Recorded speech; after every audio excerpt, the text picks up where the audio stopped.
subscribe and press the bell icon to never miss any update. आजको दिनमा ओली सर्वा भइसके त्यसबाट ओलीजीले हटाउनुस् किनभने ओलीजीले धेरै मुलुकलाई डाउन लगिसक्नुभयो। प्रचण्ड उनको अगेन्स्टमा जाउँ, भारतको दलाल प्रधानमन्त्री भएर कम्युनिस्ट पार्टी समाजले मान्छेले मैले पार्टी खोले भन्नु मिल्छ? त्यो मिल्दैन नि। हाम्रो तवरले भनौँ, नराम्रो तवरले भनौँ, यस्तो पोलिटिसियन नेपालमा कहीँ जन्मेको थिएन। ओलीलाई अट्याक गरौँ, भारतको दलाल हुनु भयो। एक प्रकारले भन्यो भने हामी चाइनाको अधीनमा आइसक्यौँ। टोटली ओली कुन अवस्थामा छ भने चाइनाले उठ भने उठ, बस भने बस। चाइनालाई तपाईँ 1 लात हान्नुहोस्, उसले 10 लात तपाईँलाई हान्छ। त्यतापट्टिबाट जहिले पनि मिचाई तपाईँले खानुहुन्छ, मिचाई खानुहुन्छ। त्यो भन्सारमा त्यो इन्डियन पक्षबाट यति दुःख दिए म के भन्नु। त्यसमा त हामी राजा किन फाल्नु पर्छ? हामीले त्यसो हो भने त राजा किन फाले, राणा शासन किन फाले? कुनै हालतमा ओलीले दुईटै पद छोड्दैन। उसले आज ओलीलाई यति पनि हल्लाउन सक्ने कसैमा छैन। प्रचण्ड त ओलीसँग कुरा गर्ने बित्तिकै त खतम। दालमा कुछ काला है त पक्का पक्की भयो। उनीहरूले चाहिँ मक्ख परेर बसे, ओहो अब त ओली राजीनामा दिने भयो। मक्ख परेर बसे, ऊ त भित्रभित्र कहाँ षड्यन्त्र गरिरहेछ। बुढी राई रमितामा स्यालले कुखुरा लग्यो। अब यहाँ स्याल भनेको ओली। नेपालमा के हो नेता अब यसले गर्ला भन्यो या त मर्छ या त गर्न सक्दैन। दोष यसमा ओलीकै छ, उनले गर्न सकेन। उहाँले आत्मआलोचना गर्नुभयो त पार्टीभित्र होला नि त। हामी जनता समक्ष गर्नुभएको छैन। म राष्ट्रवाद हुनुको लागि मैले एन्टी भारत हुनु पर्दैन। नेपालको हितको लागि म कहिले पनि भारत विरोधी म हुन सक्दैन। राष्ट्रवाद एन्टी भारत भएर हुँदैन।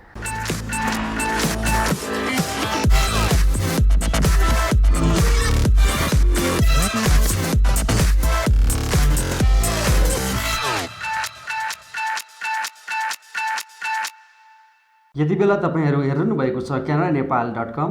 आज हामीसँग हुनुहुन्छ वरिष्ठ स्वास्थ्य विशेषज्ञ तथा विश्लेषक सुन्दरमणि दीक्षित। हामी उहाँसँग राजनीतिक विषय तथा भारत, चीन र नेपाल बीचको सम्बन्धमा केन्द्रित रहेर आजको कुराकानी गर्नेछौँ। स्वागत गरौँ उहाँलाई canadaNepal.com-मा। स्वागत छ तपाईँ canadaNepal.com-मा। Thank you. तपाईँ स्वास्थ्यको क्षेत्रमा काम गरेर पनि राजनीतिक विश्लेषणहरू गरिरहनु भएको हुन्छ।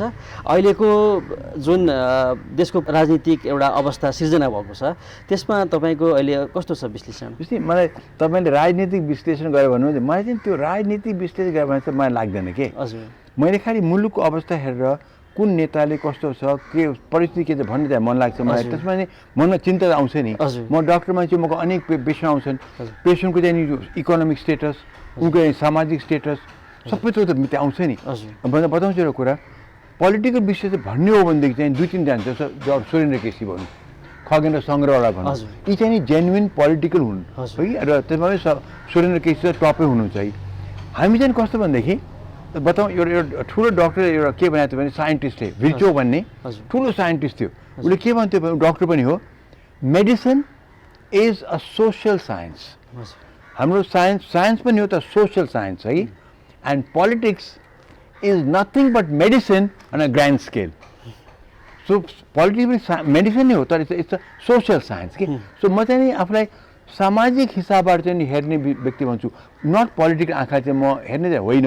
अब त्यो सामाजिक र पोलिटिक्स कहीँ न कहीँ मिसिँदो रहेछ, जस्तो मेडिसिन पनि मिसिँदो रहेछ नि त, देखिहाल्नु पऱ्यो। त्यसै त्यो हिसाबले म आफूले पोलिटिक्स गरेर भन्दिनँ, म रिस्पेक्ट भन्दिनँ। म डक्टर मान्छे हुँ, सामाजिक तौरमा हेर्छु। हजुर हजुर। र अहिलेको जुन परिस्थिति छ, राजनीतिक अवस्था जुन सिर्जना भएको छ, नेकपाभित्र पनि एउटा विवाद जस्तो देखिएको छ र प्रधानमन्त्री र फेरि नेपाली काङ्ग्रेसको पनि साँठगाँठ हुन लागेको हो कि जस्तो पनि जनताले शङ्का गरेछन्। यसलाई तपाईँको अध्ययनले के भन्छ? मेरो अध्ययनले मैले अब यसमा धेरै त विश्लेषण भइसक्यो नि है कि। हजुर, कति महिनादेखि चलिरहेको छ यो कुरा। ओलीजीको त्यो सेकेन्ड किडनी ट्रान्सफर पछि त त्यहाँ बेला सबै रोगी भनेर चुप्लाएर बसेको थियौँ नि। त्यसपछि हामी हेर्दै आइरहेको छौँ नि। आजको दिनमा तपाईँलाई सोध्नु छ भनेदेखि आज दिनमा नेपालमा राजनीतिक प्रब्लम नै छैन। किन बताउँ? हजुर, आजको दिनमा चाहिँ छैन। किनभने आजको दिनमा ओली सर्वा भइसके। ओली आजको दिनमा Oli is Nepal communist party, Nepal communist party is Oli भन्ने अवस्था यो 3-4 दिनभित्रमा यो सिर्जना भएको छ। जो म आजभन्दा 5-6 दिन अगाडिसम्म पनि स्थायी समितिको बैठक बस्दाखेरि पनि मैले भनेको थिएँ कि यसबाट ओलीजीले हटाउनुस् किनभने ओलीजीले धेरै मुलुकलाई डाउन लगिसक्नुभयो। अब धेरै कुराले भ्रष्टाचार मौलाइसक्यो, प्रगति भएको छैन, कोरोनामा त्यत्रो भ्रष्टाचार भइरहेको छ, कोरोना झन् झन् सङ्क्रमित बढ्दैछ, अब रोग आउनु त बाँकी नै छ। तर त्यसमा पनि भ्रष्टाचार हुनु संसारमा कहीँ नभए भ्रष्टाचार नेपालमा भइरहेको छ। भारतसँग यस्तो सैकडौँ वर्षको सम्बन्ध यसरी बिगारिदिनु भयो, हामी त दुःख पाउने अवस्थामा नेपाल पुगिसक्यो। अब उहाँलाई हटाउनुपर्छ, उहाँलाई बस्नु हुँदैन भने 5-6 दिनसम्म म त्यो भन्ने मान्छे आजको दिनमा 2 दिन 3 दिन यतामा म भन्दैछु अब अस्थिरता छँदै छैन। It's all Oli. अब ओलीले कस्तो गर्नुभयो भनेदेखि कम्प्लिट चेकमेट। न उहाँका प्रतिद्वन्दी कम्युनिस्ट पार्टीभित्रका शीर्ष नेताहरू यति पनि हल्लिने ठाउँ छैन, पटक्कै हल्लिने ठाउँ छैन। न कङ्ग्रेस पार्टी त कुरै छोड्नुहोस्, सबैतिर ओलीले के गरिदिनु भनेदेखि यस्तो परिस्थिति क्रिएट गरिदियो जस्तो हामी तास खेल्दाखेरि आफूले सबै एक्का लिएर बसेपछि सबै चाहिँ के पनि गर्ने अवस्था हुन्छ नि। चेसमा पनि चेकमेट गरेपछि जसरी अब कोही चल्न सक्दैन नि, उसले त्यसो अब कसरी गरे त बताउँछु।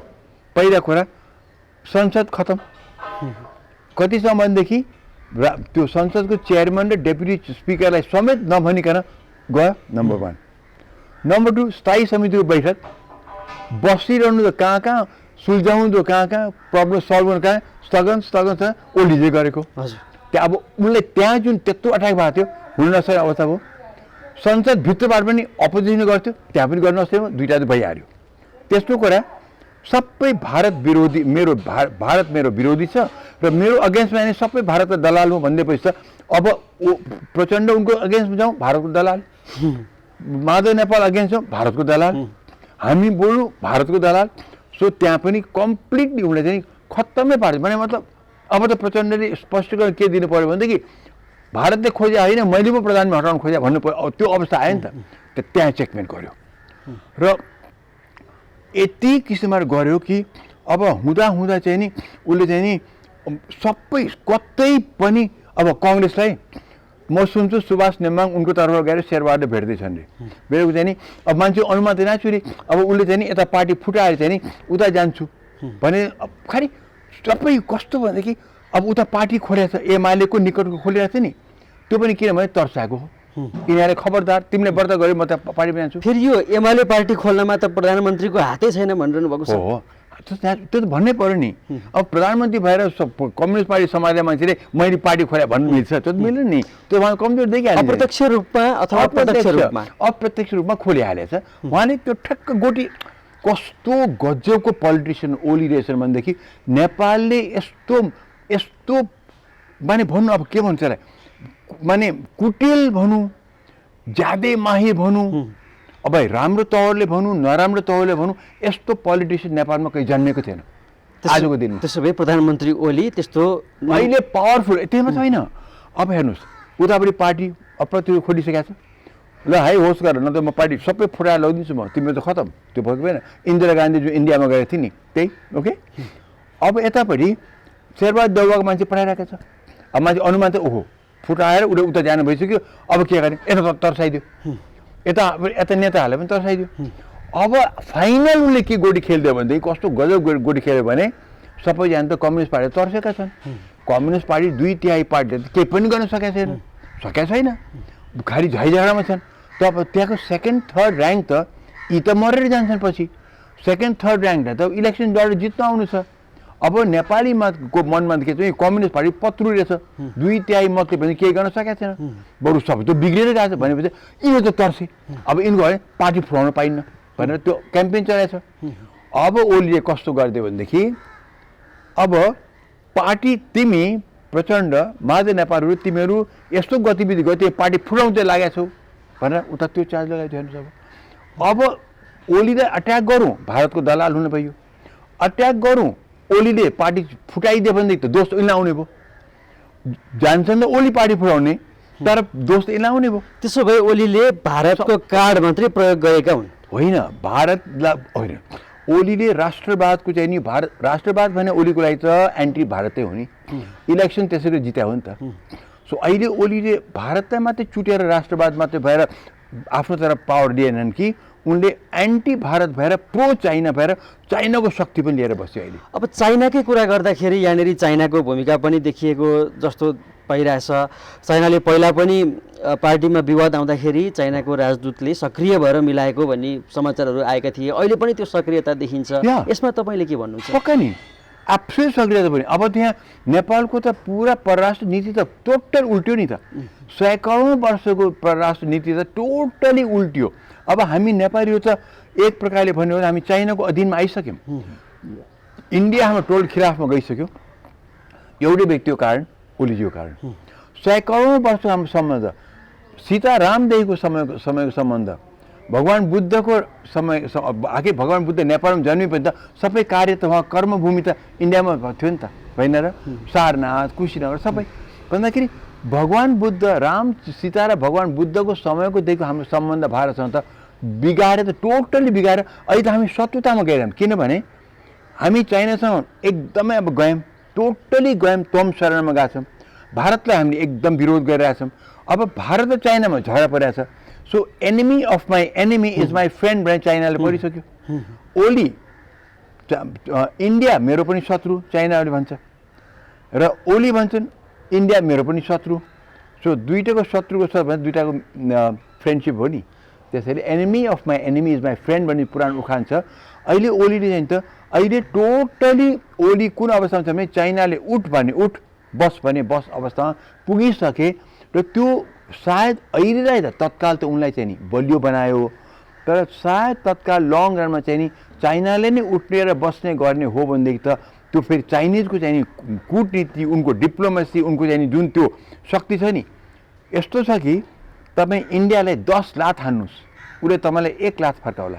कि हाम्रो जुन कल्चरल टाइजहरू छ, सम्बन्ध छ, बिहेबारीको सम्बन्ध छ, त्यो छ नि, ओपन बर्डर, राम सीता, भगवान् बुद्धको दिएको टाइमको छ नि, उसले हामी 10 लात हान्नु उनलाई 1 लात हान्ला, तर कडीको लात हान्छ। हाम्रो सानसानो 10 लात, उसको 1 कडार 10। तर चाइनालाई तपाईँ 1 लात हान्नुहोस्, उसले 10 लात तपाईँलाई हान्छ। यो चाइनाको संसारभरिको देखिन्छ कि उनको चाहिँ नि त्यो शक्ति जुन छ नि, उनलाई चाहिँ त्यो कुनै कल्चरल टाइज त्यस्तो छैन, बिहेबारी त्यहाँ छैन। त्यो उनको लागि त हामी त बिल्कुल एउटा टोटल होम, उनको ठिक्क पहाडको, उनको हिमालको मन्दिरमा हामी छौँ, टिबेटको बगलमा हामी छौँ।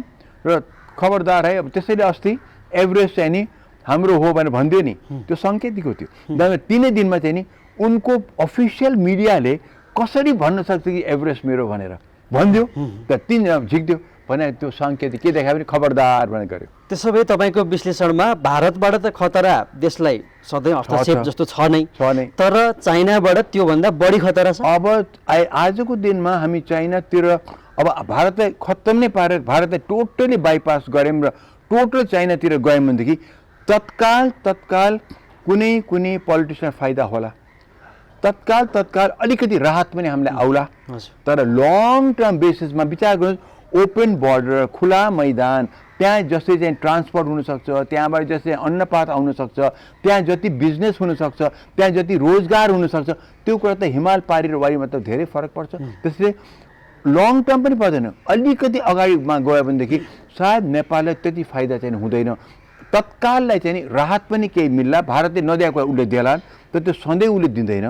दोस्रो कुरा, हामी टोटल चाइनाको अन्डरमा गयौँ भनेदेखि हाम्रो सिस्टम पनि यहाँ चेन्ज हुन्छ, हाम्रो डेमोक्रेटिक पार्लिमेन्ट्री सिस्टम पनि चेन्ज हुने खतरा चाहिँ नि पुरा हुन्छ। चाइनालाई लिएर अगाडि बढ्दा देशमा चाइनाकै जस्तो कम्युनिजम हुन सक्ने सम्भावना बढी छ भन्ने तर्क त्यो किनभनेदेखि हाम्रो अहिलेसम्मको पार्लिमेन्ट्री सिस्टम चाहिँ नि इन्डियाकोबाट लिएको, हामीले बेलायत भनौँ त, बेलायत इन्डिया एउटै थिए, इन्डियाबाट लिएको र यहाँको काङ्ग्रेस पार्टीले ल्याएको।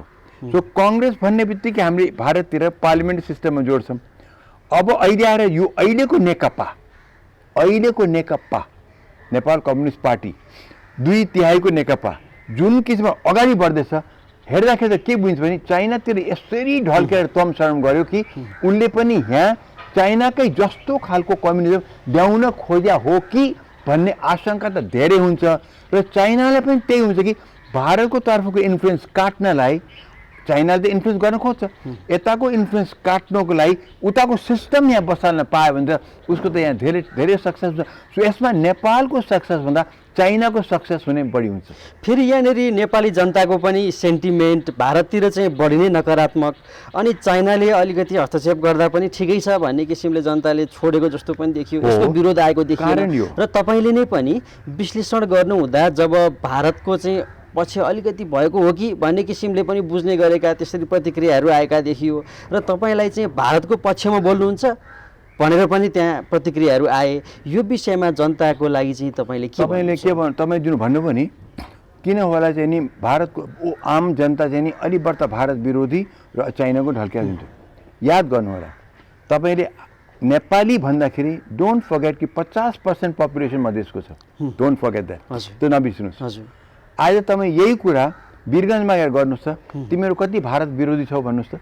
नेपालगञ्जमा जानुहोस्, विराटनगरमा जानुहोस्, पुरा मधेसी बेल्टमा जानुहोस् त, कति त्यहाँ त 50% पपुलेसन नेपालको त्यहाँ पनि छ नि। सो हामी नेपाली भन्दाखेरि त्यता नबिर्स्यौँ, त्यतापट्टि त पपुलेसन त्यहाँ छ, त्यहाँ चाहिँ त भारत विरोध त छैन, पक्कै पनि छैन।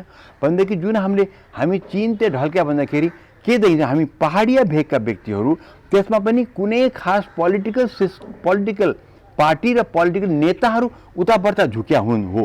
तर एउटा पोइन्ट चाहिँ छ, जहिले पनि जब ठुलो मुलुक एकातिर सानो मुलुक छिमेकमा हुन्छ, जस्तो तपाईँको ठुलो घरबार भनौँ, एउटा रायबहादुर भनौँ या जमिनदारको घर त्यहाँ छ, उसको 50 बिघाको ऊ छ जग्गा छ, तपाईँको सानो तारबार छ, तपाईँको सानो एउटा घडेरी छ।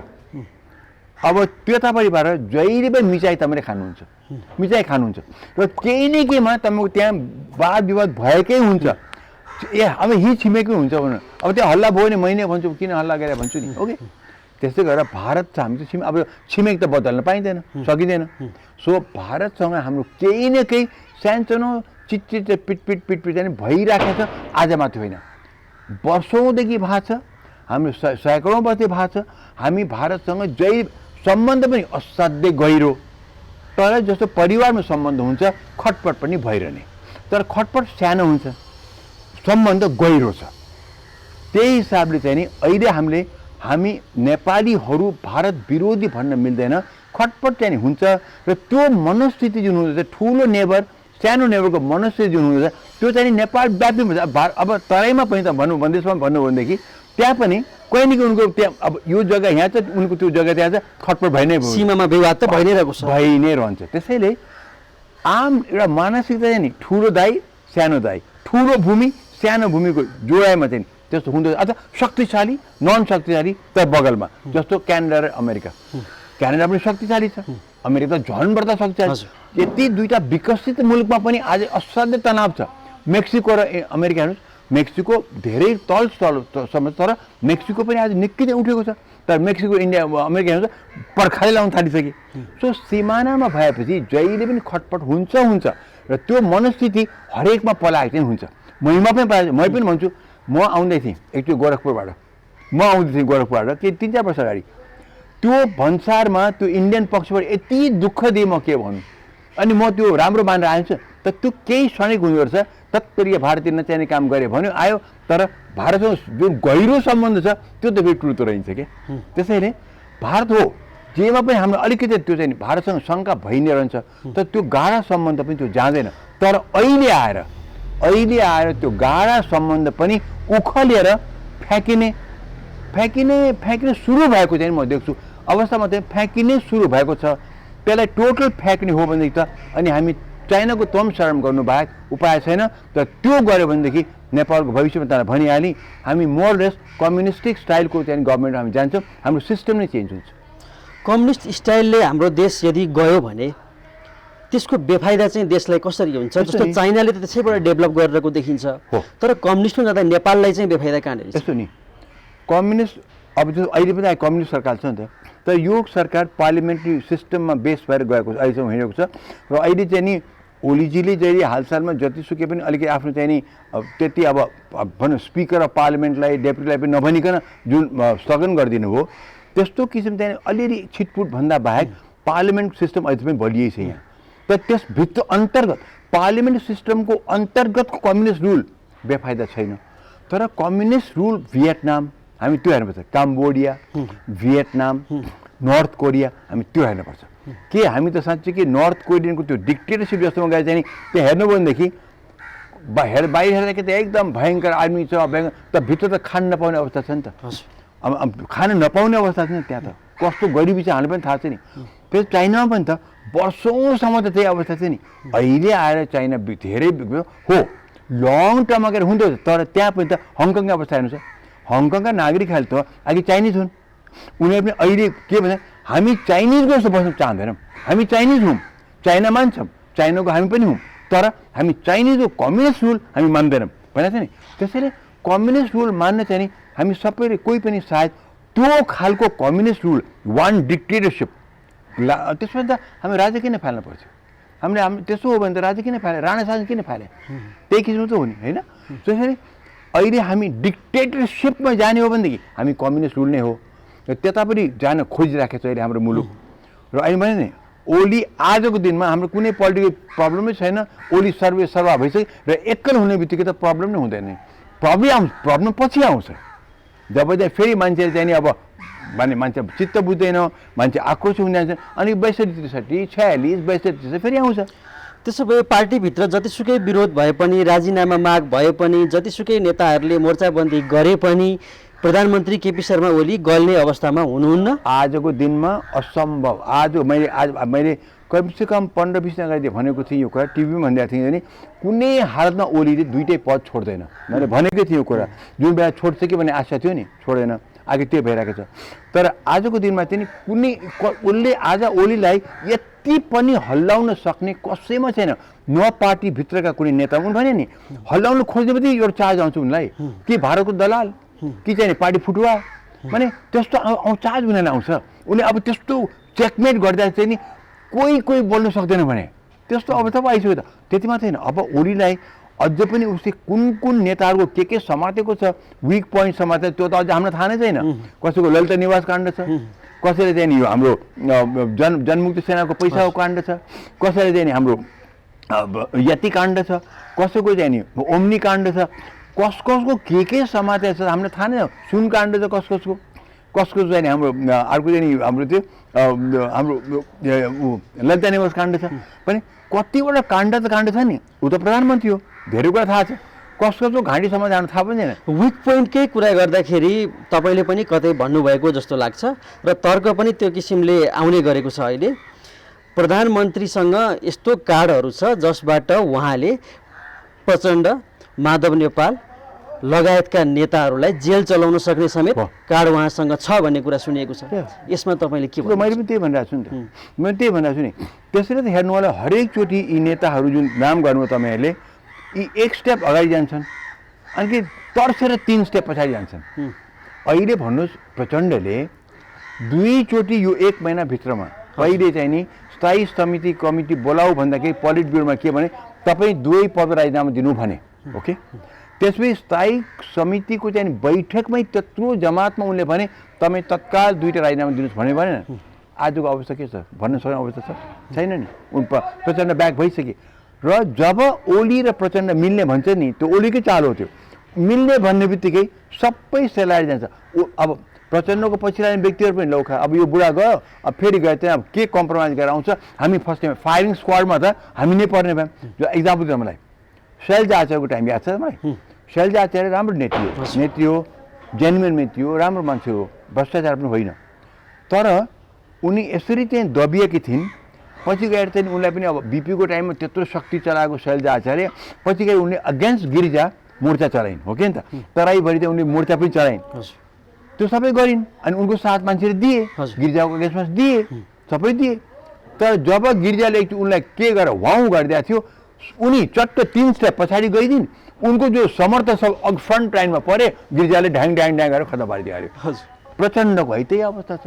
अब साथमा दिन्छन् उनी राजीनामा दिनु समय 2 पदबाट भन्छन्, अब ओली दिन्न भन्छन्, त्यहाँबाट चाहिँ भइगयो, त्यहाँसम्म ठिकै छ। त्यही पनि प्रचण्ड साथ दिइरहेछन्, तपाईँ अड्नुहोस् है अड्नुहोस् भन्ने छन् व्यक्तिहरू, मैले पनि माथि अड्नुहोस् भनेर। त अब प्रचण्ड त ओलीसँग कुरा गर्ने बित्तिकै त खतम। त्यसैले म आजकल ओली र प्रचण्डसँगै बस्ने बित्तिकै म चाहिँ डर लाग्छ। किनभने हिजै पनि माधव नेपालजीबाट एउटा शङ्का आएको छ कि 2 जना अध्यक्ष बिचको भेटमा हामीलाई किन लगिएन, त्यहाँनिर के डिल भयो भन्ने त शङ्का उत्पन्न भइसकेछ। त विचार गर्नुहोस् त, एउटा पार्टी नेपाल कम्युनिस्ट पार्टी मिलेको, एक भएको, बिहाबारी भएको, बच्चै जन्माउने अवस्थामा पुगेकोलाई चाहिँ यत्रो चाहिँ गुपचुप गर्नुपर्ने, यत्रो गुपचुप भनेपछि दालमै कुछ काला है त पक्का पक्की भयो। माधव नेपालको शङ्का त हुनै पर्छ, किनभने उनी पनि त यो एकदम हामी एकमा भने उनी पनि त हुन् नि, खै त देखाउ त मलाई एकता। जब तिमी एकता भयो त तिमीलाई किन लगेन, तिमी आफ्नै क्वेसन गर न। त हामीले किन सोध्छौँ माझा नेपालले मलाई सोध्ने होइन तिमी किन आफै सोध न तिमी त एकदम मेलमिलाप एउटै ढिका पार्टी हो भने किन यो भेदभाव किन यो भेदभाव यो अछुत र अछुत किन छुत र अछुत किन त भनेपछि यिनीहरूको खालि फसाइकन एकले अर्काले आश्वासन फसाउने कहीँ ललिपप कहीँ धम्की कहीँ चाहिँ तिमीसँग होस गर है भनेर यो चाहिँ कहीँ चाहिँ नि तर्साएर यो एक भाग जस्तो देखिया मात्रै हो।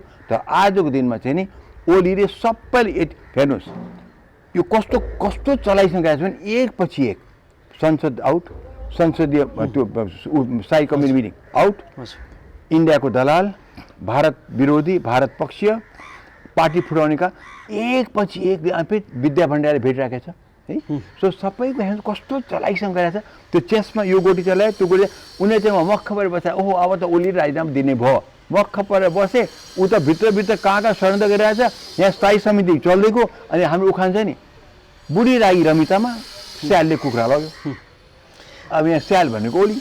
राष्ट्रपतिकै कुरा गर्दा राष्ट्रपतिले पछिल्लो अवस्थामा प्रधानमन्त्री ओलीको पक्षमा निर्णयहरू गर्दै गएको जस्तो विश्लेषणहरू भएका छन्। अहिले पछिल्लो अवस्थामा पनि राष्ट्रपतिज्यूले जुन संसद स्थगन गर्ने विषयमा प्रधानमन्त्रीलाई साथ दिनुभयो यो कस्तो थियो? यो संवैधानिक हो किनभने राष्ट्रपतिलाई भनेर गर्नु ठिक हो तर बाई कन्भेन्सन भनौँ न कन्भेन्समा चाहिँ नि स्पिकरसँग सल्लाह गर्नु पर्थ्यो डेपुटी स्पिकर सल्लाह गर्नु पर्थ्यो त्यो गरेर मात्रै जानु पर्थ्यो ओलीले त्यो गरेन। सो त्यो गर्ने बित्तिकै चाहिँ फेरि के हुन्छ सङ्केत पाउँछन् उयो बुढी राई रमितामा स्यालले कुखुरा लग्यो अब यिनीहरू चाहिँ स्ट्राइक कमिटी हामी बसिहाल्यौँ अब ओलीले चाहिँ बेसका हामी पेर्न सक्छौँ भन्दा उसले त उता अर्कोतिर भङ्ग गर्थ्यो अब त्यहाँ कमिटीमा अग्निसामकोटालाई उसलाई चाहिँ अर्को त्यो भनिदियो भन्दा उसले त प्रचण्डलाई भन्ने भए दिनु फेरि राष्ट्रपति पुग्ने भए नगर्नु छ भन्ने भए। सो यो सी त्यसरी यो हरेक कुरा कस्तो कस्तो गजबसँग कस्तो कुटिल राजनीति ओलीले चलिरहेको छ भनेदेखि मान्नै पर्छ भा नेपालमा यस्तो चाहिँ नि कुटिल र भनौँ यस्तो चाहिँ षड्यन्त्र गर्न सक्ने यस्तो आफ्नो चाहिँ नि कार्य सिद्ध गर्न सक्ने चाहिँ नि सायद प्रधानमन्त्री हामीले अहिलेसम्म देखेका छैनौँ। आफ्नो अब त्यो नेपालको लागि फाइदा भन्दिनँ म तर आफूलाई चाहिँ नि गजबको यतिको राजनीति जान्नुभएको प्रधानमन्त्रीबाट देशको पक्षमा चाहिँ काम हुन सकेका छैनन् भनेर तपाईँले भर्खर भन्नुभयो यसको कारण के हो त? यस्तो बौद्धिक व्यक्तिबाट त हुनुपर्ने हो। अब यही कुरा आउँछ किन हाम्रो नेपालमा जहिले पनि नेताहरू सुरुमा हेर्दाखेरि कस्तो गजब हामीले पनि भन्यौँ ओलीले यत्रो जित गराइदियो 2/3 जित त सर ओलीकै हो कारणले हो हुन त उनले भारतलाई छुटेर गरेको हो त्यही पनि ओलीको कारण थियो। त्यस्तो जहिले पनि नेपाल अब माओवादीको कुरा गरौँ प्रचण्ड आए वाह वाह यत्रो जनयुद्ध जित्या इलेक्सन जित्या टेबल टक्स गरेर चाहिँ आएको शान्ति संसारमा कसरी नगरेको कुरा गरे यिनी त माने एउटा पिस प्राइज पाउने पर्ने मान्छे हुन् आज आयो भने चाहिँ खै त चारले चुन्नु भयो।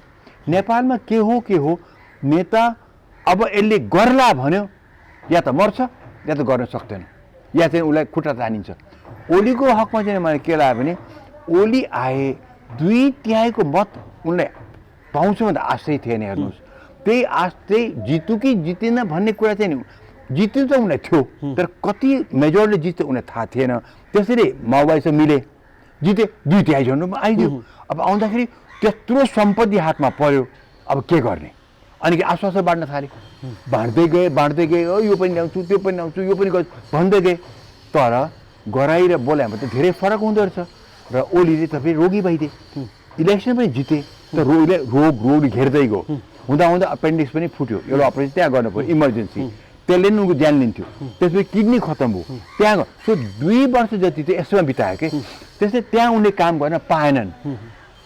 तर त्यसपछि काम जुन गर्नुपर्ने सक्थ्यो त्यहाँबाट गएर उनकै आफ्नै काण्डले चाहिँ गर्दाखेरि भित्रमा चाहिँ नि उनले कसैलाई नटेर्ने सबैलाई हेप्ने कसैलाई के मान्छेले नगर्ने आफ्नो नेताहरूलाई नगर्ने पार्टीले दिया कुरा पनि नगरिदिने पार्टीलाई चाहिँ नि फत्रु बनाइदिने गर्दाखेरि आफ्नो कम्युनिस्ट पार्टीभित्र त्यस्तो गर्न मिल्दैन।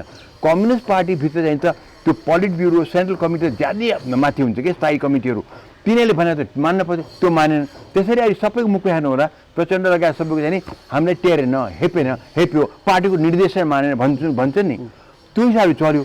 त्यही कारण ओलीको समय त्यसपछि के भयो काउन्टर एक्ट गर्न बित्यो काउन्टर एक्ट गर्न अनि के आइदियो कोरोना आइदियो अब कोरोना पनि आइदियो अब साथमा ओलीको निकटका व्यक्तिहरूबाट भ्रष्टाचार यति भ्रष्टाचार भयो र जुन अहिले हुँदैछ त्यसमा यति उनलाई अट्याक भयो त्योमा उनले त्यसलाई उसलाई पन्छाउँदै उनको समय बित्यो। सोचि समय ओलीको बित्यो, नचाहिने कामहरूमा बित्यो, जुन नचाहिने काममा बित्न नपर्ने थियो। रोगमा त म भन्दिनँ 2 वर्ष टाइम दिउँ, तर त्यसपछि कम्युनिस्ट पार्टीलाई चाहिँ उनले हेप्नु हुँदैन थियो, शीर्षस्थ नेताहरू हेप्नु हुँदैन थियो।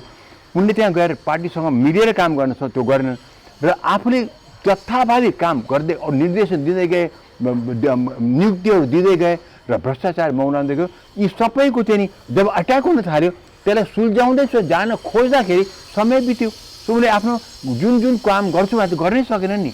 त्यसैले दोष यसमा ओलीकै छ, उनले गर्न सकेनन्। तर त्यही पनि अब आज 4-5 दिन यताको ओली बन्छ, 1 महिना अगाडिको ओली होइन, 4-5 दिन यताको ओली अहिले पनि सर्वा भएका छन्। अब उनले आफ्नो 2-3 कुरा गरे भनेदेखि अझ पनि नेपाललाई राम्रो स्थिति पुर्याउन सक्छन्। कस्तो 2-3? नम्बर 1, वरिपरि भ्रष्टाचार पटक्कै गर्न दिने भने उनले पहिले प्रतिज्ञा गरेका थिए, त्यो प्रतिज्ञा जनताले देख्न पाउनु पर्यो। उनको दाहिने हात र देब्रे हातमा भ्रष्टाचार भएको छ भने त्यो त्यसमा कारबाही हुनु पर्यो। होइन यिनीहरू भ्रष्टाचार गरे होइन भन्न मिल्दैन, नम्बर 1। नम्बर 2, उनले देशभरि के कुरा, उनी त रोगी छन्, देशभरि कोरोना काण्ड होस् कि प्रगतिको कुराहरू होस् कि देशमा सडककै कुरा होस् कि यी सबै कुराको रियल जानकारी लिनलाई उनलाई विश्वास भएका चाहिँ टिम ल्याउनु पर्यो। उनका सल्लाहकारहरू पनि सही सल्लाह अब विशेष गरेर तत्काल ओलीले चाहिँ मलाई सही सल्लाह दिएको थियो कि थिएनन्, भ्रष्टाचारको विरुद्धमा मलाई सही सल्लाह दिएको हो कि होइन, मैले त तिमीले सल्लाह दिएर भनेका हुँ।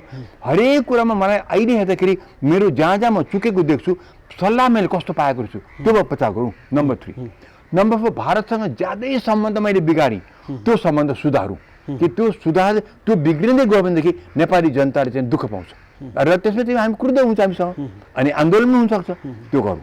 र मै हुँ, म सर्वशक्तिमान छु, मैले गरेपछि भयो। जस्तो भने तपाईँले कसरी थाहा भयो यो कुरा पार्टीमा सोद्धाखेरि मैले भने भन्ने जुन भयो त्यस्तो जवाब आयो नि, त्यस्तो गर्नुहोस्। अरू कुरा फाइनलमा गएर डक्टर पनि मै, आयुर्वेद डक्टर पनि मै, म ज्योतिष पनि मै, न्यायाधीश पनि मै, भने यो सबै मै हुन भएन। आफ्नो काम गर्ने व्यक्तिलाई दिनुहोस्, तर हेर्नुहोस् कि न्याय भएको छ कि छैन, कानुन ठिकसँग चलाएको छ कि छैन, आफ्नै निकटतम व्यक्तिले के गरेछ भने तिनलाई पनि दण्ड दिने व्यवस्था गर्नुहोस्। प्रधानमन्त्रीले भर्खर हिजो मैले आत्मालोचना गरेँ भनेर भन्नुभएको छ। त्यो भने तपाईँको विचारमा प्रधानमन्त्रीले आत्मालोचना गरिसक्नु भए पछाडि अहिले जुन तपाईँले भन्नुभएको जस्तो सुझाव, यसलाई लिएर प्रधानमन्त्री अगाडि बढ्नु हुने सम्भावना कतिको देख्नु? उहाँले आत्मालोचना गर्नुभयो त पार्टीभित्र होला नि, त हामी जनता समक्ष गर्नुभएको छैन। उहाँले आएर जनता समक्ष चाहिँ नि मैले गरेको गोकुल बास्कोडा काण्डमा यो भएको थियो, अहिले कोरोनामा मन्त्रालयबाट यति भ्रष्टाचार भएको थियो, सुन काण्डमा यो अघिल्लो सरकारले गरे तापनि मैले यो अब गर्छु, यसमा मैले चुकेको हुँ, यसमा मलाई प्लिज मलाई माफ गर्नुहोस्। अब निर्मला हत्याकाण्ड मैले केही पनि गर्न सकिनँ अहिलेसम्म, म त्यो गर्छु। म अबदेखि म पार्टीलाई पनि म टेर्छु, इज्जत दिन्छु। मभन्दा भूतपूर्व प्रधानमन्त्रीलाई म उनको पनि राय दिन्छु। म पार्लिमेन्टमा चाहिँ म एकदम आफ्नो अहम यसरी म देखाउँदिनँ, म भारतसँग सम्बन्ध सुल्झाउनतिर जान्छु भनेर हामीलाई भन्नु पर्यो। अब तपाईँ पार्टीभित्र जे भन्नुहुन्छ मलाई के मतलब, त्यो त प्रचण्ड तपाईँ जे भन्नुहुन्छ मलाई के मतलब। अब प्रचण्डसँग त अस्ति मैले सुने प्रचण्डले उहाँ आलोचना गरे, उनले आलोचना गरेर त्यो पनि स्थायी समितिमा पनि होइन अरे, पोलिट ब्युरो उसमा चाहिँ आफू आलोचना गरेर, त्यो के काममा छ हामीले? हामी त जनताले पनि सुन्नु चाहे, जनताले त इलेक्ट गरे हो, तपाईँ पार्टीले इलेक्ट गरे होइन त, हामी जनताले दिएको तपाईँलाई त्यो इलेक्सन। हामीलाई चित्त बुझ्ने गरिकन आत्मालोचना गर्नुहोस् र आत्मालोचना गरेर फुल स्टप नगर्नुहोस्। त्यो त आत्मालोचना पहिलो खुड्किला हो, त्यसपछि चढ्दै जानु देखाउनुहोस्। यो 2 वर्षमा चाहिँ नि मैले राज्यलाई सुशासन दिन अगाडि बढेँ, अब मलाई कसरी हल्लाउन सक्दैन। म नेल्सन मण्डेला म बन्ने छु, म गान्धी जस्तो बन्ने छु, म ली कुवान यू जस्तो भन्छु, म माउसे तुङ जस्तो म बन्ने छु भनेर हामीलाई त्यतिमा आश्वासन दिनुहोस्, हामीलाई पुग्छ। अझै 2 वर्ष समय बाँकी छ। यो बाँकी समयमा प्रधानमन्त्रीले अहिले तपाईँले भन्नुभएको जसरी अगाडि बढ्नु भयो भने सक्छन्, देश बन्छ सक्छन्। किन अहिले उनी सर्वा छन्, पहिले पनि सर्वेसर्वा जस्तै थिए। अहिले त आजको दिनमा त सबैलाई चेकमेट गरेर त्यहाँदेखि कम्प्लिट खत्तम पाइसकेका छन्। त्यसैले अहिले ओलीले मैले भने जस्तो कुरा गरिदिए भनेदेखि, षड्यन्त्र गर्न छोडे र पारदर्शिताबाट सबै गरिदियो भनेदेखि यो सुझाव लिएर अगाडि बढ्यो भनेदेखि र आफ्नो मित्र सबैलाई उनको वरिपरि सब मित्र घेरिया छ नि अहिले। त्यो त सबै अवसरवादी मित्र हुन्। आफूलाई आलोचना गर्ने व्यक्ति हो भने सल्लाह लिनुहोस् न, अनि थाहा हुन्छ मलाई। जस्तो भन्न अहिले सुरेन्द्र केसीले यत्रो आलोचना गर्नुहुन्छ, दिनुहोस्। खगेन्द्र सङ्ग्रवालले गर्नुभएको छ, दिनुहोस्। यस्ता जुन पहिले आन्दोलन गरेका मान्छेहरू जुन छन्, पहिलेका छन्, जसले चाहिँ नि त्यत्रो चाहिँ परिवर्तन ल्याए। अहिले तपाईँ यो कुर्सीमा बसेर त हामीले ल्याएको हो नि तपाईँलाई, होइन? भन्नुहोस् मलाई 46 सालमा कसले आन्दोलन, तपाईँहरू कहाँ हुनुहुन्थ्यो बेलामा? अनि 62 तपाईँहरू कहाँ हुनुहुन्थ्यो? अघि हामी नागरिक समाजहरू अगाडि बढाइ होइन र भनेदेखि हाम्रो त अधिकार छ तपाईँलाई बोल्ने कि तपाईँ सुशासन दिनुहोस् भनेर। त्यसैले तपाईँको आलोचना गर्ने मान्छेलाई तपाईँ सधैँ दुश्मन नभन्टान्नुहोस्। आलोचना गरे तपाईँ त सही बाटोमा ल्याउनु खोजिरहेको, तपाईँको इतिहासमा तपाईँको नाम राम्रो गर्न हामी खोजिरहेका छौँ, त्यो बुझिदिनुहोस् न। तपाईँहरू खालि मित्रले ओ तपाईँ ओलीजी गजब, तपाईँ त गजब, तपाईँ त महान, तपाईँ त भगवान हो भने त्यसमा विश्वास नगर्नुहोस्। तपाईँ कहाँ तपाईँ त्यस्तो भन्दाखेरि गाड्दैछ तपाईँ बुझ्नुहोस्। हामी तपाईँलाई आलोचना गरेर सही बाटोमा ल्याएर त इतिहासमा तपाईँको नाम भन्नुहोस् भनेर हामी चाहन्छौँ। नेपालको प्रगति होस् भनेर नाम छ, पहिलो नेपालको प्रगति, त्यसपछि तपाईँको नाम इतिहासमा बनोस्, त्यो हामी चाहन्छौँ। तर तपाईँ त्यो चान्स हामीलाई दिने भएन। जसले आलोचना गर्छ तपाईँ गाली गर्नुहुन्छ, त्यो बाटोमा हिँड्नुहुन्न। तपाईँ त आफ्नै बाटोमा हिँड्नुहुन्छ जहाँ तपाईँको चाहिँ यो अवसरवादीहरूले तपाईँ चाहिँ उठाएका छन्, चम्काएका छन्, तपाईँ त्यही बाटो गर्नुभएको छ। त्यसो भए आलोचना नसुनेर र सल्लाहकारको गलत सल्लाहको कारणले गर्दा प्रधानमन्त्री ओलीले काम गर्न नसक्नु र साथसाथमा देशव्यापी रूपमा के साँच्चीकै भइरहेको छ त्यो चाहिँ नि उहाँले त्यो स्रोत उहाँलाई राम्ररी आएको जस्तो मलाई लागेन। उहाँले सही कुरा यो होइन है, देशमा यस्तो भएको एक्जाम्पल दिउँ नि, राजा महाराजाहरू पहिले, अब ओली राजा महाराजा होइन तर सत्ता उनको हातमा छ नि त। उनीहरू गोप्य रूपमा राति रातिमै सहर हिँड्थे, देशमा हिँड्थे। राजा महेन्द्रले पनि कतिचोटि यसैका चाहिँ गोप्य रूपमा हिँडेको छ, राजा वीरेन्द्रले पनि टाइम गोप्य रूपमा हिँडेको छ। भने मतलब के छ जनताको विचार, जनताको के सोचेका छन् त्यो सोच्नुपर्छ। खालि चाहिँ चट्ट बालुरामा बसेर चाहिँ नि अब बालुरा बसेर चाहिँ नि उसले मलाई भने उसले तपाईँ त राम्रै कुरा मात्रै सुनाउँछ नि त। कसले खराब कुरा, तपाईँको बानी हेरेर, तपाईँको अहम हेरेर तपाईँ कसै पनि आएर ओली तपाईँ नचाहिने काम गरेर कहिले भन्न सक्ला, हिम्मत होला कसैको? त उसले काटेर फाइदिहाल्छ नि। तपाईँको अहमले गर्दाखेरि तपाईँले कसै नराम्रो कुरा सुनाउँदैन, तपाईँ राम्रो कुरा मात्रै सुनाउँछ, तर त्यो कुरा सही हुँदैन। अब तपाईँ राम्रो कुरा होइन नराम्रो कुरा सुन्दै हिँड्नुहोस्। तपाईँ आलोचना गर्ने मान्छेलाई बोलाउनुहोस्, तिनीहरूसँग सल्लाह दिनुहोस्, तपाईँ धेरै फाइदा हुन्छ। यति सुझाव तपाईँ लिइदिनु भयो भनेदेखि ओलीजी 2 वर्षमा तपाईँले अझ पनि नेपाललाई पनि प्रगतिमा गर्न सक्नुहुन्छ, जनताको पनि विश्वासले मत दिन सक्नुहुन्छ, आफ्नो पार्टी पनि बलियो बनाउन सक्नुहुन्छ र तपाईँको नाम इतिहासमा पत्रु भएर चाहिँ नि लेखिँदैन, राम्ररी लेखिन्छ। केही पक्षको बुझाइ के छ भन्दा प्रधानमन्त्री ओली भन्दा बाहेक अरू कोही पनि नेतृत्वबाट देशको अहिलेको जुन समस्या छ, जस्तो नक्सा सार्वजनिक गर्नुभयो, सीमाकै विषयलाई लिएर एमसीसीका विषयहरू छन्, दुनियाँ जति पनि जनताका विषयहरू छन्, अरू कोही पनि नेतृत्व र नेताले समाधान गर्न सक्नुहुन्न, प्रधानमन्त्री ओली मात्रै राष्ट्रवादी हुनुहुन्छ भन्ने तर्क एक किसिमको छ। त्यही त अस्ति वामदेवले यसको जवाब राम्रै दिएका छन्, मैले दिनै पर्दैन। वामदेवजीले भन्नुभएको चाहिँ के भनेदेखि यो कस्तो गजब कुरा, ओलीजीले सबै श्रेय लिने नक्सा हाल्यो भन्दैमा। अस्ति यो त कम्युनिस्ट पार्टी हो, कम्युनिस्ट पार्टी सरकारले हालेको हो, ओली त यसको प्रधानमन्त्री हो, त्यति मात्रै हो। हाम्रो क्याबिनेटले हालेको हो, यो हाम्रो पार्टीले हालेको हो, यो श्रेय एकजना लिन मिल्दैन। त्यसो हो भने त उनले वामदेवले ओपनली भनेका छन् महाकाली सन्धिको टाइममा जब प्रस्तावनामै चाहिँ नि महाकाली नदी प्रस्तावनामै तोकिया महाकाली नदी ठाउँमा मात्रै सीमाको काम गरेको लेखेको छ, त्यो प्रस्तावनामा सही गर्ने ओलीजी र Madhav Nepal general secretary. Okay, अब त्यसमा यिनीहरूले जब वामदेव गौतम सिपी मैनालले त्यत्रो विरोध गरेर उनलाई पार्टीबाट अब फुट्न पनि पर्यो नि। त्यो बेलामा वामदेवले भनेको छ त्यस बेलामा ओलीजीले उनीहरूलाई जब उनीहरूले प्रोटेस्ट गरे नि, यस्तोमा तपाईँले कसरी सही गर्नुभयो? त्यहाँ त महाकाली नदीको लिम्पियाको त कुरै पनि छैन, सम्पूर्ण महाकाली नदीलाई सीमा पनि भनेको छैन, वर्डै त्यही छ, ठाउँमा मात्रै अहिले चाहिँ सीमाको काम गरेको छ भनेर हेर्नुहोस् त, त्यस्तो सही भएको छ। त्यो गर्ने ओली र माधव नेपाल हो।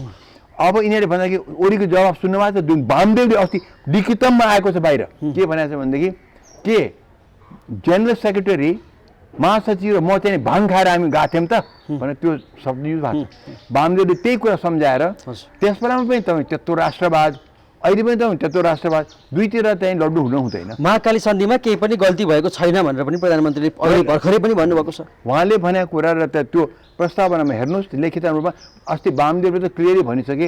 अब वामदेवजीले चाहिँ नि यसमा त हामी मान्नै पर्छ, किन उनले त विरोध गरेका हुनाले उनले भनेको कुरा हामीले सही मान्नै पर्छ। उनले लेखे प्रस्तावना छ अरे, अब मैले किन भन्नु त्यो खोलेर हेरेँ प्रस्तावना महाकाली सन्धिको हेरेर भइहाल्छ नि। त्यहाँ महाकाली सन्धिको ठाउँमा मात्रै सीमाको काम गरेछ भन्ने लेखेको छ, त्यसमा सही गरेछ। र त्यहाँ कतै पनि भइगयो त्यो पनि छोडौँ, त्यहाँ कतै पनि महासचिव ओलीले सही गर्छ भने लिम्पियामा चाहिँ यसको मुहान लिम्पियामा छ सिमाना, त्यहाँबाट छुट्छ किन नलेखा त्यहाँ? त्योमा त ठुलो काम किन? इन्डियालाई पानी चाहिएको थियो, हामीलाई पानी पनि बिजुली पनि चाहिएको थियो। त्यस बेलामा कस्तोसँग गएछ भने इन्डियाले 96% 96% पानी लगेछ। हेर्नुहोस् त, हामीले 4% दिएछ। त्यही विरोध भयो, किनभने उसले महाकाली नदी चाहिँ नि उही ठाउँमा मात्रै सीमा छुट्टा भनिदियो। त्यो भनेपछि इन्डियाको अधिकार आधाभन्दा बढ्ता भइदियो, उसले योग लगिदियो। त्यस बेलामा महाकाली यो कुरै छोड्नुहोस् कि महाकाली नदी ठाउँमा सीमा छोड्नु कुरै छोड्नु, महाकाली सम्पूर्ण नदी चाहिँ नि सीमा हो। र त्यसमा चाहिँ लिम्पियादेखि यसको मुहान चाहिँ भन्दादेखि त इन्डियाले त्यसमा त यति गर्ज थियो उसलाई युपी र बिहारमा त्यत्रो पानी चाहिएको थियो, उसले सही गर्थ्यो भने त्यो बाध्यता थियो उसले सही गर्थ्यो कि उसलाई त्यो एनी हाउ त्यो पानी 96% चाहिएको थियो भाइ। अब अन्त्यमा अलिकति कुरा भनिदिनुहोस् कि जस्तो तपाईँले ओलीका विपक्षमा ओलीले गर्न सकेनन् भनेर आफ्नो तर्कहरू राखिरहनु हुँदा र नेतृत्वबाट पनि प्रधानमन्त्रीको विरोध आइरहँदा प्रधानमन्त्रीको विरोध गर्ने तत्त्वलाई जस्तो अघि तपाईँले पनि भन्नुभयो भारत भन्दा चाहिँ भारतसँग एट्याचमेन्ट छ कि भन्ने किसिमले जनताले बुझ्ने गरेका छन्। जनताको लागि तपाईँले केही शब्द भनिदिनुहोस् कि जुन यो बुझाइ छ तपाईँलाई नै पनि आउने गरेको छ। मैले अघि पनि भने भारतसँग तपाईँलाई निकट मान्छन् जनताले र तपाईँका तर्कहरूमा भारतको पक्षपोषण गरेको भनेर जनताले बुझ्ने गरेका छन्। यसमा तपाईँले जनतालाई के भन्नुहुन्छ? सोझै कुरा छ, मैले कहिले पनि यो मेरो प्रिन्सिपल मेरो फिलोसफी भएन कि चाहिँ नि म राष्ट्रवाद हुनुको लागि मैले एन्टी भारत हुनु पर्दैन। मेरो बुझाइमा प्रो नेपाल भनेको चाहिँ नि अर्थ भने नेपाललाई प्रगति गर्नको लागि मैले एन्टी भारत भए चाहिँ नि त्यो मेरो चाहिँ नि पोलिसीमा आउन सक्दैन। मैले प्रो नेपाल हुँ, म राष्ट्रवादी हुँ। राष्ट्रवादी भने के शब्दमा मात्रै हो र? नेपाललाई उठाउनु पर्यो, संसारमा चिनाउनु पर्यो, हामीले चाहिँ जनताले खान पाउनु पर्यो, लाउनु पाउनु पर्यो, हाम्रो जनता आर्थिक उन्नति गरी देखाउनु पर्यो, हामीले आफै रेल बनाउन सक्नुपर्छ। हाम्रो उन्नति राष्ट्रवाद म राष्ट्रवाद हुँ भन्दैमा त्यो के अर्थ लाग्छ? त्यो गर्नको लागि मलाई हेल्प चाहिन्छ। र आजको दिनमा मसँग दुईवटा ठुल्ठुलो छिमेक छन्, धेरै प्रगति गरेका छिमेक, चाइना र इन्डिया। नाउ चाइनासँग त्यो हेल्प म जति पनि लिन सक्छु, तर हाम्रो त्यो हिमालयको जुन भेग छ त्यो स्नो क्याप्ड माउन्टेन छ त्यो हाम्रो लागि चाहिँ अलिक अडचन हुन आउँछ। भारतसँग सिमाना ओपन छ, आवत जावत सजिलो छ र हामीसँग भारतको चाहिँ नि कल्चरल लिङ्क, फ्यामिली लिङ्क, रोटी बेटीको सम्बन्ध हुन्छ नि त्यो सबै कतिपय ठाउँमा त यता ससुरा यता ज्वाइँ पनि छन्। त्यस्तो सम्बन्ध भएकोलाई हामी उपयोग गरेर त्यसलाई चुटेर पिटेर होइन कि त्योसँग राम्रो सम्बन्ध राखेर प्रो नेपाल भनेपछि मैले भारतको हित हेर्नै पर्छ। त्यो हितबाट मैले आफ्नो हित ल्याउन सक्छु, उसलाई पनि तथा नाम गाली गरेर त्यो हित मलाई आउँदैन। मेरो प्रगति भारतसँग राम्रो सम्बन्ध राख्नेमा छ। त्यसैले सुन्दरमणि कहिले पनि यो अर्थमा नेपालको हितको लागि एन्टी भारत हुँदैन। कहीँवटा छिटफुट घटनाको लागि म एन्टी हुँ। जस्तो मैले भने कष्टमा मै जाँदाखेरि मलाई कति दुःख दिएको छन्, त्यहाँ म विरोध गरौँ न, त्यो त सानो कुरा हो। तर नेपालको हितको लागि म कहिले पनि भारत विरोधी म हुन सक्दैन, हुन हुँदैन। साथ गरिकन म एन्टी चाइना पनि हुन सक्दिनँ म, किनभने चाइना पनि त्यत्तिको माथि उठ्या छ, त्यहाँबाट म प्रशस्त हेल्प ल्याउँछु। तर त्यो हेल्प चाहिँ नि यो अहिले नयाँ हेल्प हो, मेरो पुरानो हेल्प भने त भारतसँग छ। त्यही म एन्टी चाइना पनि हुन सक्दैन, एन्टी इन्डिया पनि हुन सक्दैन। मेरो प्रो नेपाल भनेपछि प्रो इन्डिया प्रो चाइना दुइटै मलाई हुन मलाई बाध्यता छ। मेरो प्रगतिको लागि, मेरो मुलुकको प्रगतिको लागि योभन्दा बाहेक अरू केही हुनै सक्दैन। अगर कसैले भन्छ कि म राष्ट्रवाद हुँ तर म इन्डियालाई ठोक्छु भनेदेखि त्यो राष्ट्रवाद हुनै सक्दैन, त्यसले नेपालमा प्रगति निम्ताउँदैन। तपाईँको बटम लाइन सबै देशसँग समान सम्बन्ध राखेर अगाडि बढ्नुपर्छ, जुन हाम्रो पहिलेको नीति थियो। हाम्रो नेपालको ओलीजीले यो नेपाल कम्युनिस्ट पार्टी आउनु अगाडि चाइनासँग त्यस्तो राम्रो मित्रता थियो, भारतसँग गहिरो पारिवारिक मित्रता थियो। यो दुईटै मित्रतालाई यति नै मात्रै कायम राखे भए हामीले जति पनि पुग्थ्यो। चाइनाले हामीलाई धेरै मद्दत गरेछ, चाइना हाम्रो राम्रो मित्र, भारतले हामीले कति कति गरेको छ अब भन्न हाम्रो राणा शासन गएदेखि हामीले गए राणा शासनको अन्त्य नै यसले हेल्प गरेको हो भने यस्तो गहिरो दुईतिरको मित्रता छ भनेदेखि म किन कसलाई चिराउँ, म चिराएर मलाई के फाइदा। आज मैले भारतलाई ठटाएर चाइनातिर तमसम गरेर न त चाइनाले त्यसलाई वास्ता गर्छ हेर्नुहोस्, चाइनाले त्यत्रो ठुलो मुलुकलाई हामी नेपाल त खुसुक आएछ भनेदेखि के मतलब उसलाई, तर इन्डियाले चाहिँ यस्तै च्याउँदाखेरि भारत टोटल हाम्रो अगेन्स्टमा जाँदाखेरि चाहिँ त्यो हामीलाई बेफाइदा हुन्छ। त्यो मेरो भनाइ हो, आज पनि हो, र हामीले त्यहाँ ठुलो गल्ती गरेका छौँ, त्यो सुल्झाउनु पर्छ। अघि मैले तपाईँलाई भने ओलीजीको एउटा कर्तव्य चाहिँ नि भारतसँग सम्बन्ध सुल्झाउनेमा भन्ने, त्यसमा यो पर्छ राष्ट्रवाद एन्टी भारत भएर हुँदैन। राष्ट्रवाद भनेको भारतसँग राम्रो सम्बन्ध गरेर प्रगतिको लागि त्यहाँबाट हेल्प लिन सक्ने हो, तर राष्ट्रवाद भनेको चाइनासँग हेल्प लिन सक्ने हो। नेपाल र दुई देश बिचको सम्बन्ध तथा अहिलेको राजनीतिक विषयहरूमा जुन तपाईँले आफ्नो विचारहरू राखिदिनु भयो त्यसको लागि तपाईँलाई धेरै धेरै धन्यवाद। धन्यवाद सर, थ्याङ्क यू।